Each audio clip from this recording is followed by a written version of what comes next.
गुरुजी के श्री चरणों पे नमन। जी। गुरुजी, मैं दिल्ली से आया हूँ और मुझे आए हुए 1 महीना हो गया वृंदावन में।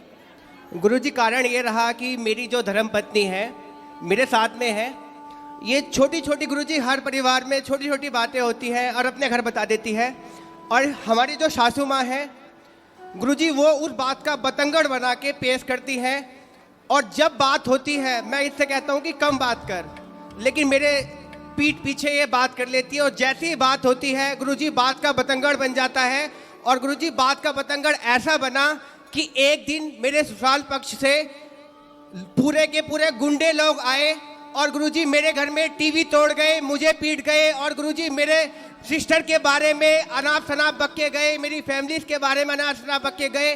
गुरुजी, मेरे पापा आर्मी से रिटायर्ड हैं, समाज में उनकी बहुत प्रतिष्ठा है, बहुत नाम है। गुरुजी, मेरी सारी इज्जत, मेरे पिताजी की इज्जत गुरुजी पानी में मिल गई। मैंने दिल्ली छोड़ दी और मैं कभी गुरुजी दिल्ली में अपनी शक्ल नहीं दिखा सकता। मैं पेशे से योग शिक्षक हूँ। मैंने दिल्ली में केंद्रीय विद्यालय में योग कराता हूँ। गुरुजी, मेरा सब बर्बाद हो चुका है, लेकिन मेरी धर्मपत्नी मेरे साथ है, इस बात का मुझे गर्व है। लेकिन गुरुजी, मुझे ऐसा लगता है कि अभी तो ये बात नहीं कर रही है, लेकिन जैसे ही एक दिन इसकी अपनी मम्मी से अभी भी बात होगी, वैसे ही कहीं ना कहीं ये झूठा मुकदमा, गुरुजी बहुत कोशिश करी इनके घर वालों ने इसको कन्वेंस करने की, झूठा केस कर दे। बात कराओ। राधे राधे गुरुजी। क्या नाम है आपका? नेहा। तो आप अपने पति को क्यों पिटवाना चाहती हो? मैंने नहीं पिटवाया इनको। फिर आपके ससुराल मायके वाले तो आके पीट गए इनको। कौन थे वे जो पीटने आए थे? कौन थे वो? क्या लगते थे आपके रिश्ते में? बताओ बताओ, उनको ही बताने दो। कौन थे वो? चाचा और पापा थे, आए तो बात करने के लिए थे। हाँ, फिर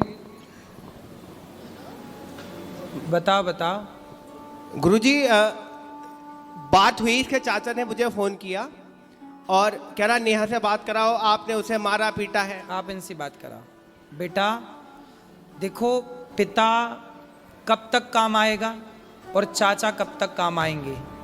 तुम जरा जाके ससुराल अपने मायके में रहने लग जाओगी ना, तो 4 दिन बाद 10 दिन बाद तुम्हारी भौजाई, तुम्हारा भाई ताने मारने लग जाएगा। जी बाप जब तक जिंदा है तब ठीक है, पर एक दिन मरना तो सबको ही पड़ता है। जी। फिर कौन सी भौजाई रह पाई अपने, कौन सी ननंद रह पाई आज तक अपनी भौजाई के पास कि तुम रह लोगी? तुम्हारा भाई है? जी गुरुजी। तो भौजाई के साथ सदा गुजार लोगी जीवन? ताने मारेगी तुम्हारी भौजाई, आ गई अपने पति की तो हो ना सकी तो मेरी हो जाएगी, ऐसा ना बोले तो कह देना।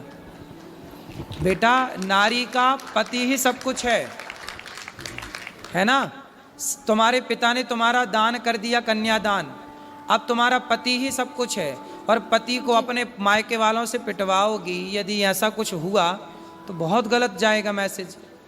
आप पति पत्नी दोनों खुश रहो, है ना। और आपको ना अपनी माँ, आज पता है जितने तलाक होते हैं, आप मानती हो उस बात को कि 95% तलाक लड़की की माँ की गलती से होते हैं?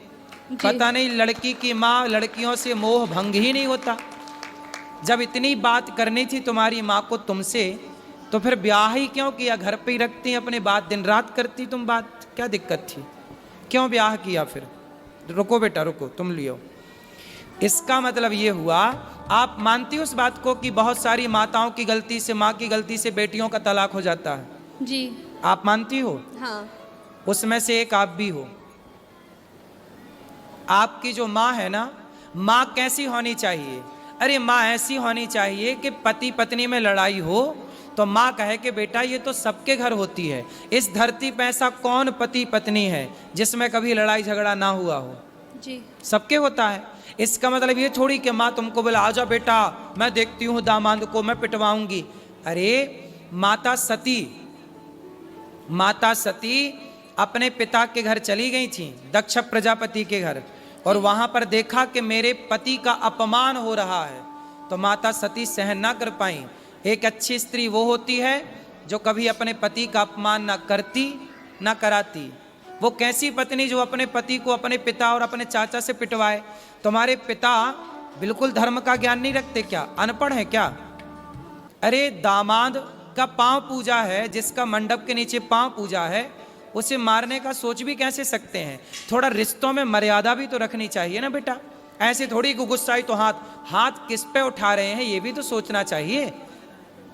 भाई दामाद के पांव पूजे जाते हैं मंडप के नीचे, चाचा ने भी पांव पूजे होंगे, और आज वो चाचा आके मार के चला गया, तुम्हारे कारण तुम्हारा पति पिट गया, तो क्या ये तुम अच्छी नारी का परिचय दे रही हो? ऐसे रिश्ते नहीं बेटा। देखो पति सर्वोपरि है, स्त्री के लिए बताओ, स्त्री के लिए माँ बाप भी सर्वोपरि है, माँ भी सर्वोपरि है, ठीक है, पर अब तो आपका विवाह हुआ तो पति सर्वोपरि है ना जी। फिर तो आपके पति के साथ आपके परिवार वालों ने सही किया कि गलत किया? गलत किया। फिर आपने बोला नहीं उनको? आपने बोला नहीं अपने पिताजी अपने चाचा जी को कि तुम्हें शर्म नहीं आई? कितने साल हो गए शादी की बात कराओ? 3 साल होंगे अभी 14 नवंबर को। 3 साल में ही पति को कुटवा दिया, गलत किया ना बेटा तुमने। ऐसे समझा दो अपने पिता को और अपने चाचा को, बोले ये जो तुम्हारी ताकत हमारे पति को मारने के लिए लग रही है ना, ये दीन दुखी की सेवा में लगाओ, कुछ दीन दुखी को भोजन पानी कराओ, ताकत है। रावण जैसों की लंका जल गई बेटा, ताकत घमंड तो रावण का नहीं चला। तो बोल देना अपने चाचा को और अपने पिता को, जी गुरुजी, है ना, कि मेरे पति को आप सुनो, आपका धर्म है कि आपको पति की तरफ खड़े होके बोलना चाहिए, चाचा मेरे पति की तरफ आंख उठा के मत देख लेना, ये आपका धर्म कहता है। ठीक है। ठीक है, तो आप किसके साथ हो? माँ के पक्ष के पति के साथ? उनके साथ। तो पति आपके शराब पीते हैं? नहीं। गलत है? नहीं। आपको प्यार करते हैं? बस एक्सेस बोलते हैं, बहुत ज्यादा एक्सेस बोलते हैं, जरूरत से ज्यादा बोलते हैं। अभी बेटा शादी के 3 साल हुआ है, 3 साल में ना बेटा आम का पौधा लगाओ तो उसको भी 5 साल लगते हैं तब वो फल देता है। क्यों जी? आम का पेड़ कितने साल में फल देता है? 5 साल में। बेटा भी तुम्हारी शादी के 3 साल हुए हैं, शादी को थोड़ा मैच्योर तो होने दो, रिश्ते को पकने तो दो। जब पकेगा, जब एक दूसरे को समझोगे, अब तुमने उसे ऐसा करा दिया तो उसके अंदर तुम्हारे प्रति क्या श्रद्धा रहेगी? अब तुम हमें पिटवाओ और फिर हमसे उम्मीद करो कि हम तुमसे प्यार करें और तुम्हारा सम्मान करें। बेटा सम्मान दोनों तरफ से होता है, जब तुम सम्मान करोगी ना तो हम भी करेंगे, और तुम हमें गाली दोगी तो फिर हमसे सम्मान की कामना मत करना, ठीक है? गुरुजी एक बात और कहनी थी। और सुनो, तुम भी कितना बोलते हो, पत्नी को क्यों इतना उल्टा सीधा बोलते हो? गुरुजी मैं ऐसा कुछ नहीं बोलता, मैं बस ये बोलता हूँ कि बस अपनी मम्मी से उतना ही बात कर। गुरुजी मैं कभी जानने को मना नहीं माँ करता। से बात करती है बेटी, इसमें बुराई क्या है? माँ से तो हर बेटी बात करती है। और अभी शादी के 3 साल हुए हैं, थोड़ा अभी तो उस घर से निकल कर इस घर में आई है, उसको भी तो थोड़ा मौका दो। गुरुजी कॉलोनी में ये बोलती है कि मैं हिजड़ा हूँ। कौन बोलता है? इसकी मम्मी, और हमारी बच्ची हो गई, पूरी कॉलोनी में ये बोलती है ये दवाई खा खा के। गुरुजी पता नहीं क्या क्या बोलती है। गुरुजी मेरे को इतनी शर्म आती है कि मैं गुरुजी बता नहीं सकता, आप पूछो गुरुजी। क्यों बात कराओ? तुम अपनी माँ को बताओ ना बेटा, है ना? तुम्हारी माँ ऐसा बोलती हिजड़ा है, ये सब नहीं बोलना बेटा। माँ को समझाओ कि माँ तुम अपना काम करो।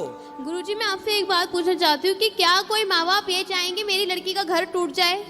बेटा, कोई माँ बाप नहीं चाहते गुरुजी। बेटा बहुत माँ बाप की गलती से ही टूटता है, ये क्यों नहीं सोच रही हो? नहीं वो बात आपकी ठीक है, लेकिन वो नहीं चाहते। कुछ ऐसे रीजंस रहे हैं, कुछ ऐसी बातें रही हैं कि उनको ये स्टेप, मैं मानती हूँ कि ये चीज़ गलत थी, उनको नहीं करना चाहिए था, ये बहुत गलत था, लेकिन मुझे नहीं पता क्या सोच के उन्होंने ये किया। लेकिन आप इस बात से एग्री हो ना हो, 95% तलाक भारत में लड़कियों के माँ बाप की गलती, और माँ बाप अपनी बेटी को सही गाइड नहीं करते। कई बार क्या होता है मैं आपको बताऊं जी, पति पत्नी में लड़ाई होती है ना, पत्नियां भाग जाती हैं मायके, फिर पति फोन लगाता, अच्छा सॉरी हम अब तुमसे बात करेंगे, गलती हो गई, अब नहीं तुम्हें डांटेंगे, नहीं बोलेंगे। माँ बोलती है नहीं, दामाद तो नाक रगड़ता हुआ आएगा तब भेजूंगी। अब दामाद आता है तो माँ फिर भी नहीं भेजती। अब बताओ ये माँ की गलती है? हाँ ये गलती है, लेकिन ऐसी बहुत माएँ हैं इस धरती पे, हैं गुरुजी, लेकिन कुछ गलतियां इनकी भी हैं। बिल्कुल ये भी होंगी, गाली देती हैं, इनकी भी गलतियां ये होंगी। भी गाली देते हैं माँ बाप को। भाई माँ बाप तो माँ बाप है ना गुरुजी, चाहे कैसे भी है लड़की के ही, लेकिन है तो माँ बाप ही। इनको गाली देने का क्या राइट बनता है? बिल्कुल। क्यों तुम गाली देते हो इनके माँ बाप को? गुरुजी वो दारू पीते हैं। कौन? और इसके जो पिताजी अरे हैं तो वो अपने पैसे से पीते हैं गुरुजी, तुम्हारे। दारू पी के वो गाली गलौज करते हैं अरे गुरुजी। तो करने तो कुत्ता भौंके, मैं- तुम मुंह में टेप लगाने जाओगे क्या? गुरुजी मैं पढ़ा लिखा शिक्षित और मैं योगा टीचर, मैं तो गुरुजी लोगों को ज्ञान और देता हूँ योग का, मैं अरे गाली भाई नहीं देता। तो सारा संसार दारू पी के गाली दे रहा, तुम सबका ठेका लेके बैठोगे? गुरुजी मैं ब्लॉक कर देता हूँ उनको कि कॉल मेरे से बात ना हो, तो फिर वो ये बोलते हैं कि नंबर यहाँ ब्लॉक पे कर आप देता भी है। गलत हैं। सास ससुर को गाली क्यों दोगे? भाई सास ससुर पत्नी के माता पिता आपके भी माँ बाप हैं। जितने आपके लिए आपके माँ बाप प्रिय हैं, ऐसे उतने ही उस लड़की के लिए उसके माँ बाप प्रिय हैं।